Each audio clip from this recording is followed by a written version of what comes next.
তো হ্যালো প্রিয় দর্শক বন্ধু, সবাই কেমন আছো? আশা করি ভালো আছো। আর আমি আজকের এসছি একটা আত্মীয়দের বাড়ি।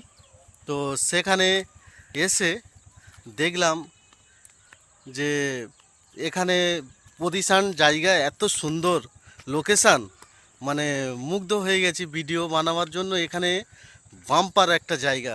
আর আমার কিন্তু সেই পেছনে দেখতে পাচ্ছ একটা নদী আছে। তো যদিও নদীর পানি এখন নেই, মানে ভাটা পড়ে গেছে। তো এখানে কি বলবো ভাই, মানে সুপার জায়গা একদম। কিন্তু দুঃখের বিষয় এইটাই যে এখানে কোনো আর আমার সাথে কেউ নেই যে ভিডিওটা বানিয়ে দেবে। তো এই রকম একটা জায়গায় ভাই মিস হয়ে যাচ্ছে, খুবই দুঃখের বিষয়। আর একা এসছি, তাই আমি এখন বানাতে পারছি না। এইটাই দুঃখের বিষয় খুব। তো চলো, কি আছে পরে দেখা যাবে, অন্য সময় বানিয়ে নেব।